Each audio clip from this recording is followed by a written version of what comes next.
बिस्मिल्लाहिर्रहमानिर्रहीम। अस्सलाम वालेकुम स्टूडेंट्स, आज हमने second year physics chapter number 20 quantized energy के मतलब डिस्कस करना है। मतलब जो हमने कल बेटा बात की थी लास्ट लेक्चर में क्वांटाइज्ड रेडियस की, मींस एटम के सेंटर में न्यूक्लियस होता है और न्यूक्लियस के बाहर सर्टेन जगह पर सिर्फ ऑर्बिट लाई कर सकता है, हर एक जगह पर लाई नहीं कर सकता। कल हमने इसकी वैल्यू निकाली थी। ये अप्रॉक्सीमेटली जो पहला ऑर्बिट आया था वो 0.053 नैनोमीटर्स के इक्वल आया था। इस तरह से भी दूसरा बेटा इसको 2 के स्केयर से मल्टीप्लाई कर देंगे, फिर 4 के स्केयर से मल्टीप्लाई कर देंगे एंड सो ऑन, ये चलता रहेगा। आज बेटा हम ये देखने जा रहे हैं कि यहाँ पर जो इलेक्ट्रॉन होंगे जो पहले ऑर्बिट में मूव कर रहे हैं, जो दूसरे ऑर्बिट में मूव कर रहे हैं, जो तीसरे ऑर्बिट में मूव कर रहे हैं, इनके पास एनर्जी कितनी सर्टेन एनर्जी हो सकती है। तो उसके लिए बेटा हम कैलकुलेट करेंगे इनकी टोटल एनर्जी, क्योंकि एक बेटा इनकी इस इलेक्ट्रोस्टैटिक फोर्स यानी पोजीशन की वजह से एनर्जी होगी जो हमारे पास होगी बेटा पोटेंशियल एनर्जी, और दूसरी बेटा ये क्योंकि ऑर्बिट सर्कुलर मूव कर रहे हैं मतलब इनके पास एक वेलोसिटी होगी, तो लिहाजा इनके पास एनर्जी किसकी वजह से होगी, वेलोसिटी की वजह से। वो कौन सी होगी, काइनेटिक एनर्जी होगी। लेट अस बेटा लिखा हुआ है, let us calculate the energy of quantized orbits, the total energy will be equal to the sum of kinetic and potential energy. Total energy बेटा किसके इक्वल होगी, काइनेटिक एनर्जी और potential energy के sum के इक्वल होगी। अब बेटा हम काइनेटिक एनर्जी अलग मालूम करेंगे, पोटेंशियल एनर्जी अलग मालूम करेंगे, दोनों की वैल्यूज में पुट कर देंगे, हमारे पास टोटल एनर्जी की वैल्यू आ जाएगी। तो बेटा हमारे पास काइनेटिक एनर्जी की वैल्यू मालूम करने के लिए हमें पता है kinetic energy is equal to होता है हाफ इनटू mv स्क्वायर। और अगर बेटा हम यहाँ पर इसको इक्वेशन नंबर 2 कहते हैं, कल हमने ये बात की थी जब ऑर्बिट सर्कल में सॉरी इलेक्ट्रॉन मूव कर रहा होगा तो उसको एक फोर्स रिक्वायर्ड होगी सर्कुलर पाथ में मूव करवाने के लिए, जिसे हमने फर्स्ट ईयर में पढ़ा था सेंट्रीपिटल फोर्स, जो किसी ऑब्जेक्ट को सर्कल में मूव करवाती है। तो यहाँ पर इसको सर्कल में कौन मूव करवा रहा है, इलेक्ट्रोस्टैटिक फोर्स। इट मींस यहाँ पर सेंट्रीपिटल फोर्स की क्या होगी, इलेक्ट्रोस्टैटिक फोर्स होगी। बेटा हमारे पास आंसर आ जाएगा F c = mv square divide by Rn, और यहाँ पर बेटा आ जाएगा F e = k q1 q2 over r square. बेटा ये इलेक्ट्रोस्टैटिक फोर्स कूलर लॉ से हमें बेटा ये पता है कि इलेक्ट्रॉन जो बाहर मूव कर रहा है उस पर चार्ज e के इक्वल होता है, जो दरमियान में प्रोटॉन है उस पर भी चार्ज e के इक्वल होता है, लेकिन ये पॉजिटिव होता है और ये क्या होता है, नेगेटिव। अगर बेटा क्वांटिटी की बात की जाए तो इलेक्ट्रॉन और प्रोटॉन दोनों के चार्ज क्या होगा, सेम होगा। लिहाजा बेटा हम क्या करेंगे, Q1 की जगह पे भी E पुट कर देंगे, Q2 की जगह पे भी E पुट कर देंगे, तो हमारे पास बेटा एक Rn इस R से कैंसिल हो जाएगा। mv square is equal to क्या आ जाएगा, k E square divide by Rn। Put this value in equation 2। ये वैल्यू बेटा किसमें पुट कर दें, इक्वेशन नंबर 2 में। बेटा हमने mv स्क्वायर की वैल्यू मालूम करनी है और इस वैल्यू को बेटा हम क्या यहां पर लिख देंगे, देखें किस जगह पर, तो हमारे पास बेटा आएगा काइनेटिक एनर्जी वैसे ही हाफ, और बेटा mv स्क्वायर की जगह क्या लिख देंगे, k e square divide by Rn, k e square divide by Rn। तो काइनेटिक एनर्जी कितनी आ जाएगी, k e square over 2Rn, over क्या आ जाएगा 2Rn आ जाएगा। बेटा इसको क्या नाम दे देंगे, इक्वेशन नंबर 3 का नाम दे देंगे। देखिए बेटा इसमें से हमने काइनेटिक एनर्जी कैलकुलेट कर ली। अब बेटा क्या मालूम करेंगे, पोटेंशियल एनर्जी मालूम करेंगे। तो पोटेंशियल एनर्जी के लिए बेटा क्या लिखेंगे, हमारे पास जो पोटेंशियल एनर्जी होगी वो इक्वल, हमने बेटा चैप्टर 12 से पढ़ते आ रहे हैं कि electric potential V is equal to बेटा क्या होगा, W by Q, mean work per unit charge is called electric potential. अब बेटा according to work energy principle जितना वर्क होता है उतनी ही क्या होती है, पोटेंशियल एनर्जी होती है। इट मीन वर्क की जगह पर क्या प्लेस कर सकते हैं, पोटेंशियल एनर्जी। इसको बेटा बुक्स में U से भी रिप्रेजेंट किया हुआ है, U भी लिख सकते हैं। तो पोटेंशियल एनर्जी हमारे पास आ रही potential energy divide by Q is equal to electric potential. बेटा यहाँ पर साइन माइनस का आएगा, माइनस का मतलब बेटा क्या है, आपने चैप्टर नंबर 12 में पोटेंशियल ग्रेडियंट पढ़ा था। पोटेंशियल ग्रेडियंट का मतलब है वर्क जो हम पढ़ते हैं, वर्क बेटा वो बराबर होता है F डॉट D के, और जब डॉट पर बेटा खत्म करते हैं तो आता है FD cos ऑफ थीटा। यहाँ पर बेटा जो इलेक्ट्रॉन मूव कर रहा होता है उसमें इलेक्ट्रोस्टैटिक फोर्स तो इसको अपनी तरफ खींच रही होती है, वो तो इसको अपनी तरफ खींच रही है, लेकिन बेटा ये जा y की तरफ रहा होता है, लिहाजा डायरेक्शन इसकी ऑपोजिट आ जाती है सेंट्रीपिटल फोर्स की वजह से। आप कह सकते हैं यहाँ पे एंगल जो बनता है बेटा वो कितना होता है, 180 होता है। 180 का मतलब बेटा होगा cos -1, तो वर्क के साथ बेटा क्या आ जाएगा, वर्क के साथ हमारे पास माइनस का साइन आ जाएगा। दैट्स व्हाई बेटा यहाँ पर क्या लिखेंगे, -v * q। अब बेटा आपने इलेक्ट्रिक पोटेंशियल चैप्टर नंबर 12 में पढ़ा था k q over r n होता है, r होता है। तो बेटा अभी हमने पढ़ा है q किसके इक्वल है, इलेक्ट्रॉन के इक्वल है, तो q की जगह बेटा क्या लिखेंगे, e। बेटा यहाँ पर वैल्यू पुट कर देंगे, potential energy is equal to बेटा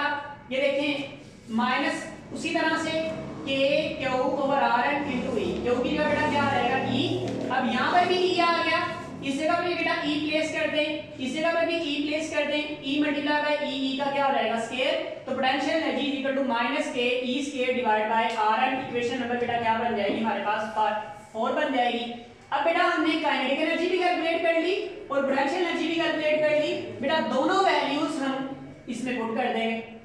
तो हमारे पास बेटा आ जाएगा put these values of equation 3 and 4 in equation 1, equation 3 और 4 की वैल्यू इक्वेशन 1 में पुट कर दें, बेटा हमारे पास आ जाएगा एनर्जी इज इक्वल टू बेटा काइनेटिक एनर्जी की वैल्यू कौन सी निकाली, बेटा ये निकाली है, ये बेटा हम यहां पर पुट करेंगे, सॉरी ये काइनेटिक एनर्जी की वैल्यू, ये वाली वैल्यू बेटा यहां पर पुट करें तो हमारे पास क्या आ जाएगा के E square over r N, और पोटेंशियल एनर्जी की बेटा वैल्यू क्या है, पोटेंशियल एनर्जी है minus K E square over r N, तो के E square over r N, यहां पर बेटा दोनों का एलसीएम ले लेंगे, 2rn एलसीएम आ जाएगा, 2rn से कैंसिल तो के ई स्क्वायर, बेटा यहां पर rn से कैंसिल हो जाएगा, 2 इससे मल्टीप्लाई करेगा -2 के ई स्क्वायर, माइनस और प्लस क्या हो जाएगा -2 के ई स्क्वायर, 1 में से -2 को निकालेंगे तो क्या आ जाएगा -1 minus K E square divide bye 2rn, ये एनर्जी बेटा आ जाएगी। यहां पर बेटा देखिए यहां पर ये r क्या है, रेडियस है इसका, यहां से यहां तक रेडियस को एक्सप्लेन कर रहा है। अब बेटा रेडियस की वैल्यू कल हमने कैलकुलेट की थी, इससे पीछे वाले लेक्चर में बेटा ऐसी प्लेलिस्ट में है, अब वहां से देख सकते हैं। Rn बेटा हमारे पास किसके इक्वल है, Rn हमारे पास इक्वल है n स्क्वायर 8 स्क्वायर 4 पाई के E square multiply bye n, और ये बेटा सारे कांस्टेंट्स हैं सिवाय n के, तो बेटा हम क्या करेंगे, सो En बिकम्स, En बेटा किसके इक्वल आ जाएगा minus K E square multiply by divide by sorry 2, इस Rn की जगह पर बेटा देखें, इस Rn की जगह पर इसकी वैल्यू क्या कर देंगे, रिप्लेस कर देंगे, n square 8 square 4 pi square के E square divide bye m बेटा हमारे पास आ रहा है। बेटा जो सबसे नीचे वाली वैल्यू ऊपर जाके मल्टीप्लाई करती है, तो बेटा माइनस के ई स्क्वायर उसी तरह से आगे ये सारी वैल्यूज ऊपर चलेगी, 4 पाई स्क्वायर के E square m, 2 1 are 2 2 2 are 4, तो k माइनस बेटा उसी तरह से आ गया k और k का स्क्वायर हो गया, उसके बाद e स्क्वायर और e स्क्वायर e की पावर कितनी हो गई 4, ये 2 बेटा वैसे ही आ गया, पाई स्क्वायर वैसे ही आ गया, और m बेटा हमारे पास आ गया डिवाइड बाय h, और इस m को बेटा हमने सेपरेट कर लिया, सारे बेटा कांस्टेंट है, k कूलम्ब कांस्टेंट है जिसकी वैल्यू होती है 9 multiply 10 is power 9 newton metre square per coulomb square, electron पे चार्ज जो होता है 1.6 मल्टीप्लाई 10 इज पावर -19 कूलम्ब होता है, सॉरी ये k की वैल्यू है उसका स्क्वायर, और ये इलेक्ट्रॉन यहां पर आएगा -19, उसके बाद बेटा 2 पाई कांस्टेंट है, 2 पाई का स्क्वायर, m बेटा कितना होता है, इलेक्ट्रॉन का मास 9.11 मल्टीप्लाई 10 इज पावर -31 होता है, h की वैल्यू आपने प्लैंक्स कांस्टेंट में याद की हुई है, प्लैंक्स कांस्टेंट में 6.63 मल्टीप्लाई 10 इज पावर -34 जूल पर सेकंड के इक्वल होता है। बेटा सारे को हल करें तो हमारे पास आंसर आता है 2.17 मल्टीप्लाई 10 इज पावर -18 जूल।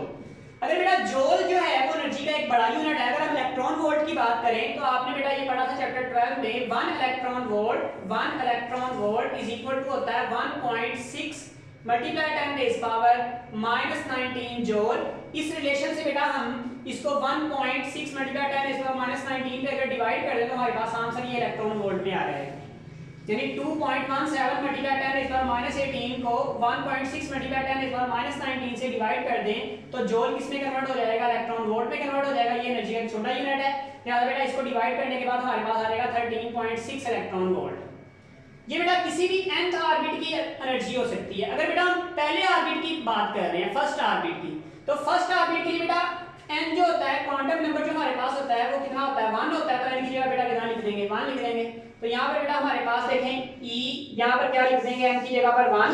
तो यहाँ पर भी 1 का स्क्वायर 1 ही रहेगा, लिहाजा यही एनर्जी बन जाएगी E1 इज इक्वल टू क्या आ जाएगा -13.6 इलेक्ट्रॉन वोल्ट, और यही हाइड्रोजन में जो इलेक्ट्रॉन मूव कर रहा होता है उसके पास 13.6 इलेक्ट्रॉन वोल्ट एनर्जी होती है। अगर इससे ज्यादा उसको एनर्जी दी जाए तो वो ऑर्बिट को छोड़ देता है, इसी वजह से इसी एनर्जी को ionization energy of hydrogen atom भी कहा जाता है। इस तरह से बेटा अगर हमने दूसरे ऑर्बिट की मालूम करनी हो तो for second orbit quantum number बेटा कितना लिख देंगे 2, तो बेटा हमारे पास क्या आ जाएगा -1 डिवाइड बाय 2 का स्क्वायर, और साथ में ये वाली वैल्यू 13.6 इलेक्ट्रॉन वोल्ट। वैसे देखिए बेटा n की जगह पर क्या लिख दिया 2, यहाँ पर भी क्या लिख दिया 2, 1/4 -13.6 इलेक्ट्रॉन वोल्ट। बेटा देखिए ये किसके इक्वल है, ये सारा इक्वल E1 के है, तो बेटा E2 इज इक्वल टू 1/4 पे क्या लिख सकते हैं, E1 लिख सकते हैं। इस तरह से बेटा E3 किसके इक्वल आ जाएगा, 1/3 E1, इसको लिखेंगे 1/3 का स्क्वायर जो होगा 9 हो जाएगा, E3 is equal to 1/9 into E1। E4 किसके इक्वल आ जाएगा, E4 बेटा हमारे पास आ जाएगा 1/4 का स्क्वायर इनटू E1, यानी E4 is equal to 1/16 into E1। आप किसी भी nth ऑर्बिट की एनर्जी मालूम कर सकते हैं। वैसे तो बेटा टोटल ऑर्बिट अभी तक हम 7 ही डिस्कवर कर चुके हैं, मतलब 7 तक ऑर्बिट हो सकते हैं, लेकिन किसी भी ऑर्बिट के लिए जो एनर्जी होगी वो हमारे पास होगी En इज इक्वल टू